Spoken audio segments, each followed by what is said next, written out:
Okay, so one time the rabbi of the shul, he's looking at the list of donors and he notices the richest guy in the whole town has never given anything, nothing, not $18, nothing. So he calls him up, says, Mr. Goldberg, we were looking at our records and we hear that your business, Baruch Hashem, is doing very, very well, and yet we've never received any support from you for your local shul. So Mr. Goldberg says, well, if you did so much research to find out my business is doing well, maybe you completed your research, maybe you found out that my mother is very, very ill and has extremely expensive medical bills. Maybe your research showed you that my brother is disabled and is unable to work. Maybe your research showed you that my sister's husband passed away and left her with 6 orphans. The rabbi says, no, I didn't know any of that. He says, well, that's the situation. And if I don't help any of them, why do you think I'm going to help you? Okay. So this week's parsha is Parshas, what's the name? Terumah. Very good. Okay. Terumah means donation. It's called Parshas donation. We have a simple question. Simple question. Why is it called Parshas donation? Is donation the most important idea here in the parsha? They raised funds and resources, building materials, with which to make what did they use it all for? What was the purpose? The Mishkan, thank you. Okay, building campaign. So they made the Mishkan, or the Mikdash, depending on how you refer. Torah calls it both, the sanctuary or the holy abode, the portable temple that they built in the wilderness. So that was really the point. And then the Shekhinah, Hashem's presence, comes down and fills the sanctuary. So why is it called Terumah, meaning donation, which is really just a means to an end? The point is that they made a Mishkan, they made a Mikdash, they made a holy abode. Seemingly, the parsha would better have been named Parshas Mikdash. Now, you might say to me, well, the reason is because you have right at the very beginning of the parsha, that's the beginning, right? Hashem spoke to Moses saying, speak to the children of Israel, they should take from me a donation. Oh, Terumah, right there in the very beginning of the parsha. And you don't have the word Mikdash until, that's verse 2. And if you go to verse 8, then you have V'asuli mikdash, let them make a sanctuary for me, v'shechanti b'seichem, and I will dwell within it, which is the real point. Make for me a sanctuary and I'll dwell within it.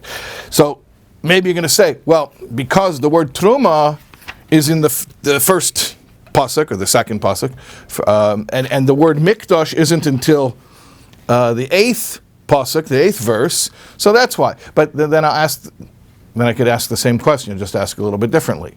Okay, since the main point of the parsha is the building of the sanctuary, meaning what they did with the donations, not the fact that they collected donations, so then why isn't the word mikdash earlier on in the parsha?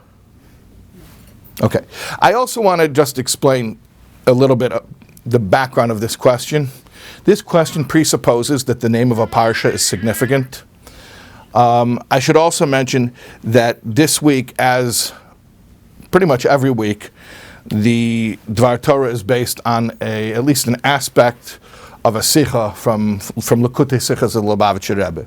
So this is the Lubavitcher Rebbe's question, one of many questions in a Sicha in Chelik Chof Aleph, volume 21 of Likkutei Sichos on Parshas Terumah.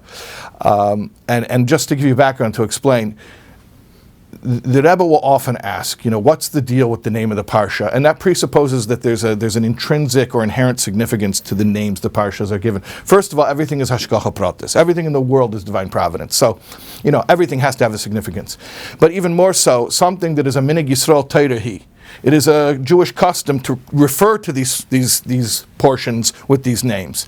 And since it's a Jewish custom, it has the significance of Torah, and Torah itself is that is the building plans for the world. So nothing's happenstance. Everything has a deeper meaning. Plus, add to that the fact that names in general are very important in Torah, especially when you understand, according to Chassidus, the idea that Hashem speaks the world into being. So the name that everything is called is actually the formula for the life force of that thing. And so I don't want to get into a whole discussion of that. That's for another time. But the idea is that a name, I mean, you even see it not in Pnimiyas HaTorah, you even see it in Nigla de Torah, in Gemara, for instance. Shmoi k'shmoi kenhu. The idea that a name should be significant.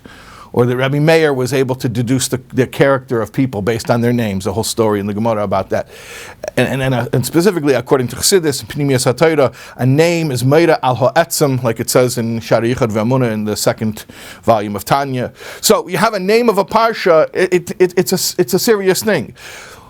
Why is the name of this parsha, Terumah, which means donation, which is a means to an end, is the way they gathered the materials? Why isn't it Mikdash, which was the purpose for which they gathered the materials? That's the question. Good? Okay. So I'm going to tell you a story that has many versions, and I don't really know which one is correct. But the main gist of it is pretty much agreed upon in various traditions. And it's a story about a donation. I mean, there you go. I telegraphed it to you. That's the punchline. It's about a donation. There was a couple, a chosin and kala. They were both orphans, and they were engaged to be married. And on the day of the chuppah, the local draft office of the Tsar's army, they drafted the chosin, the groom, for 20 years of military conscription. And of course the kala was distraught. She was completely beside herself. And they were orphans, so they didn't have family connections, they had nothing. Even the wedding itself was being paid for by hachnosas kala. There were tzaddikim who figure prominently in the story in one moment. We'll talk about them. They had gathered the funds to pay for the chasana. So this kala was totally distraught. She went to one of these tzaddikim who gathered the funds to pay for the chasana. There are different versions of who they were, but one of them was probably Levi Yitzchak Berditchever. Another one was probably Mendel Horodoker or Mendel Vitebsker. And the third one was certainly Reb Shneir Zalman of Liadi, the Alter Rebbe, the Balatanya. At any rate, she went, I believe, to Reb Mendel Horodoker, and she poured out her heart and said that her groom is being taken away on the day of the chuppah. So he saw she was distraught, and he said, "Don't worry, it'll be taken care of." She was unconsolable, so he says, "I swear to you, it'll be taken care of." He marched down to the draft office, and he said to the officer there, "What do we need to do over here?"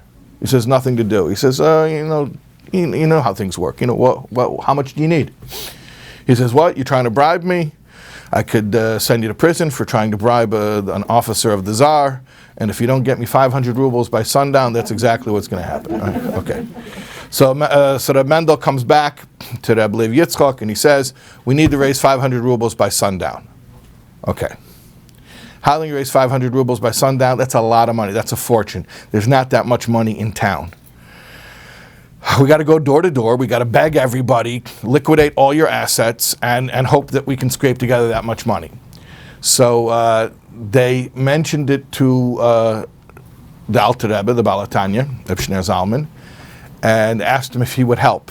So he says, "I will help." He was the youngest of the three. He says, "I will help, but I have to be the organizer, and you have to promise that you're going to listen to my plan, whatever I say." So they said, "Fine, no problem." So the Alter Rebbe says, "Fine, let's make a list of everyone in town." They said, "A list of everyone? We don't have time to make a list of everyone in town. We need to go pound on the doors and go get the money." He says, "No, we're going to make a list. You said you're going to do my way. This is my way. I'm making a list." So they made a list. After they made the list, the Alter Rebbe looks at it and he says, "You're missing a name. They said, we wrote down everyone in town. He says, you didn't write down Velvel. I said, Velvel? He says, yeah, Velvel. Oh, Velvel? No, you can't go to him. He says, yeah, you have to put him down on the list. Who was Velvel?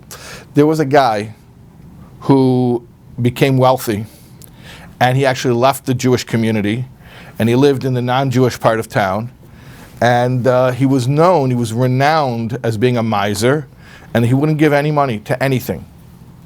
And the Alter Rebbe says, put him down on the list, and we're going to go to him first. They said, please, we don't have time, we have to go. He says, you said you're going to do it my way. Okay, fine. So they go across town, all the way across town to the non-Jewish section of town. There's a big mansion there. They knock on the door, and the butler answers, and somehow they get they get past the butler, and they get to Velvel, and the three rabbis are standing there, and they say, "Look, we're in dire straits. There's a kala, an orphan, about to be married to a chassan, also an orphan. The draft office has taken him away. We need 500 rubles by sundown, or tragedy." So he says, "Oh, that's very moving. It's a very moving story." He says, "Just wait a second." He gets up from his desk. He goes back to another room, and they could see him. And he opens up a safe. Oh, he's opening the safe. Okay, maybe he's going to give us something good, surprise, So he opens up the safe, and he comes back. He has something in his hand. He comes back, and he presses his hand into the hand of Reb Mendel. And Reb Mendel opens up his hand, and there's one rusty, moldy copper penny. He's shocked. Doesn't even know how to respond. So the Alter Rebbe says to him, "Reb Velvel, we thank you so much for your donation. Thank you." And he motions to the other two tzaddikim, "Let's go." They turn around and they walk out. They walk out of the house. As they are leaving the property, they hear Velvel running behind them. They turn around, and Velvel says to them, I'm sorry. That really wasn't an appropriate contribution. Come back, please come here. Come back in. Sit back down." So they're already saying to the Alter Rebbe, "We don't have time. We have to go. We have to go knock on the doors. What is this? This guy's dreit cup. He's wasting time." The Alter Rebbe says, "Let's go back in." They go back in. They sit down. He says, "I'm sorry. Please, let me help you in a better way." He gets up. He goes back to the safe. He comes back with his hand, presses it into Reb Mendel's hand. Reb Mendel opens it up. Oh, a few silver coins. Okay, not a lot, but at least more than a copper penny. A few silver coins. They're not sure really how to take it. The Alter Rebbe looks at Reb Velvel. He says, "Reb Velvel, thank you so much for your generosity. This is going to help tremendously." They take the money. He motions to the other two tzaddikim, "Let's get up. Let's walk out." They walk out. They leave the house. They're leaving the property. As they're at the edge of the property again, Velvel's running behind them. Come back, please, I'm sorry." Now, it's very nice he wants them to come back, but again, they're trying to think here, we have to raise 500 rubles, okay? We don't really have time to play around all day with the chump change that Reb Velvel is giving us. But the Alter Rebbe motions to them, let's go back in. So they go back in, they sit down. Again, they're off shpilkes. This is wasting time. We got to go. Reb Velvel says, "Please let me get something for you." He gets up, he goes back to the safe, he comes back. This time, he's got gold coins. Oh, okay, now that's a significant contribution. All right. Now it's 1% of what they have to raise, but now at least we're getting in a normal sized donation. And the Alter Rebbe again, he says, "Velvel, thank you so much. We really appreciate it. It's very, very kind of you." They get up and they walk out. They get to the edge of the property. Same thing happens again. Now a third time he's chasing them. And this goes on over and over and over again. And each time they come back in, he gives them more money. Until finally, after who knows how many times, Reb Velvel says, "What is it again? What's the total? And he brings out a sack of coins. He says, "Here it is." They're elated. They're ecstatic. That's it. They raise the amount. Reb Mendel goes running to the draft office. He pays off the officer there. They release the chassan. They're able to make the chasana. Baruch Hashem, everything works out perfectly. Okay. Later on, they go to the Alter Rebbe, and they asked the Alter Rebbe, what happened? I mean, how did you know that was the way to raise the money? And he says, I want you to know that I didn't do any miracles. There was no miracle involved whatsoever. He says, when you told me the situation, I knew three things. One, I knew there was not enough money in this town. Even if everyone in this town would liquidate all their assets, sell all their jewelry, everything, there was not 500 rubles of assets in this town. That's one thing I knew. Second thing I knew is and we didn't have time to go to another town because we needed to finish by sunset. Second thing I knew was the only one who had access to that kind of money was Valvel. And the third thing I knew is that Reb Mendel had already sworn that he was going to come up with the money. And if he had already sworn, then from heaven it was going to happen. Well, how's it going to happen? I had to put two and two together, and I realized we're going to have to get the entire amount from Valvel. We have no other choice. Now, what was the background? What was the story of Valvel? Here's what the miser revealed. He told them this, that when he was a child, he always had a nasayan. He always had a struggle with giving up money. Even as a little child, he was pained to give tzedakah. You know, different people have different natures, personalities. That was his personality. He couldn't part with money. And he said it just became more and more intense. And then when he became a young man, he started earning money, and then it became even more of an obsession. I earned this money, how can I let go of it? So he told them that one time after he was already pretty successful and he was already living on the non-Jewish side of town, he had his mansion and everything, that somebody came by one day to collect money, and a Jew who walked all the way across town from the Jewish section to the non-Jewish section through the wind and the snow. It was in the middle of the winter, and he said, please, I'm desperate, I need money. And Velvel said, I really didn't want to give him anything, so I reached in my pocket and all I had was a penny, so I gave him the penny.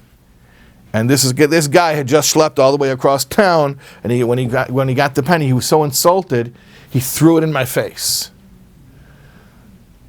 So after he stormed off, Valvel says, I picked up the penny that he threw in my face, and I said, this is the best proof that you should never be generous, because people are ungrateful. And he says, that's it. That's all I'm ever giving anybody. He says, I put that penny in my safe, and I made a policy. Anyone comes asking for anything, I'm giving them that penny. That's it. And he says, and I did this for years. He said, you know how many times I had that penny thrown back in my face? He says, but something happened when I gave you that penny, and you said thank you, and you took it. Something began to melt. Something began to shift. And I couldn't help myself. I wanted to give more. I couldn't give much more, but I gave you, a few silver coins. And then you took that, and then I wanted to give more, and I gave gold coins, and so on and so forth, until now I feel that my heart is open to giving. It's interesting. So that's the story. The Rambam says that it's important to give tzedakah repeatedly on multiple occasions. In other words, theoretically, let's say you had a certain amount of money that you can give to tzedakah, and it's not like a situation where the people need the funds immediately. Obviously, then you give it all at once. But let's say you have an option of giving one lump sum or paying it out over time, provided that the recipient doesn't desperately need it right now. Then the Rambam actually says it's better to space it out, because he says the preponderance of deed, the roiv hamaiseh, actually has a sort of a therapeutic effect, a transformative effect. It changes a person. So, it's the same it's the same amount as the lump sum. It's the same dollar amount, but personally, it has a different effect on you, because the act of giving actually transforms you into a giver. Right? There's a difference between an act of giving, which could be isolated, might not reflect your personality, and becoming a giver. But the funny thing is, the act of giving, when repeated, actually it's like a muscle that you exercise, and it turns the person into a giver. Okay, so let's go back to our original question. Why is this parsha called donation? Seemingly it should be called sanctuary. That was what they did with the donations. That was the point of the donations. They made a sanctuary where make me a sanctuary where I can dwell within it, says Hashem. So here's the answer. Bringing Hashem down to this world is actually not a novel idea in this parsha. They brought Hashem down to this world a few parshas ago. You remember? Parshas Yisroi. At the time of Matan Torah, the time of the revelation at Har Sinai, it says that Hashem came down upon the mountain. So Hashem was in this world just a couple weeks ago, a couple parshas ago. So that's not the chidush. That's not what's original or distinct or characteristic about this parsha. That's not it. What's original or unique or distinct about this parsha? The difference in which Hashem comes into the world. In Parshas Yisroi, Matan Torah, the revelation at Har Sinai, it's unilateral, it's from above. Hashem decides it's time, He's coming into the world, and what happens? Hashem comes into the world, and automatically, instantaneously, everything is transformed. Right? What does it tell us? That Hashem's voice, as He spoke the Ten Commandments, was heard from all directions in the world, all four compass points, and up and down. It was overwhelming. It was all over the entire world. It was omnipresent. It said everything shut down. Everything else was silent. The Medrash says not a bird was chirping. Not an ox bellowed. Right? So all of a sudden there was this intense, overwhelming revelation of godliness. And then what happened? As soon, just as abruptly as it came on, it was over. It was over. In fact, we see this. Moshe Rabbeinu tells the people before the giving of the Torah, don't go near the mountain, don't even touch the mountain because it's holy. And then right after the revelation is over, he says, now you can touch the mountain again. In other words, the mountain didn't change. There was no permanent effect on the mountain. During the revelation, mountain Torah, right? But as soon as it was over, it was back to normal. Why? Because when something comes from above to below like that, it's intense, it fills the whole world, but it's easy come, easy go. It's not transformative. It's not transformative. It comes on intensely. It has a massive effect. But then it's gone as quickly as it came. Contrast that with what? With the idea of us creating a holy space. Va'asuli mikdash. You, the Jewish people, make me a holy place. You gather the materials. You go put it together. When there's a donation, meaning when a person has to overcome his own selfish drive, his own ego, and he has to take from something that he owns, and he has to sanctify it, he has to dedicate it, he has to say, this is for Hashem. So now we're talking about something completely different. We're talking about, instead of above to below, we're talking about below to above. When it's below to above, each individual working on themselves to be as generous as possible. Now, the effect is permanent. And that's indeed what happened. The Mishkan became permanently holy. In fact, even after the 40 years in the desert, the Mishkan was interred in the catacombs underneath the Beis HaMikdash in Yerushalayim. It continues to be there. That's where Shlomo Melech he built catacombs under the Beis HaMikdash, and the Mishkan, the parts of the Mishkan continue to be there and continue to be holy. So, think about it. Har Sinai, the mountain, became holy for as long as the revelation ensued, but as soon as the revelation was over, the mountain's no longer holy. Why? Because above to below, it's instant, it's intense, but then it's gone. The Mishkan, that was a project that we did. That was our work. So therefore, it was permanently transformative. That's the Chiddush, that's the novel point of this parsha. It's about holiness that comes about in the world from below to above. Therefore, the point of the parsha is not that there is holiness in the world, mikdash, from the word kodesh. The point of the parsha is Terumah, donation, which Terumah also means uplifting, to lift up. The point of the parsha is that a person can reach within himself, overcome his ego, overcome his selfish instinct, and give something to Hashem. When you do that, when you have to overcome your own internal struggle, like Velvel, what happens is you become transformed, you become the giver. You become a different person. So through the act, it's not just the value of the act itself, it is the after effect that it leaves in this world. So we should remember that when we're doing good, it's not just the momentary benefit. Doing good helps us to become more of a sanctuary. We become the mikdash for Hashem in this world.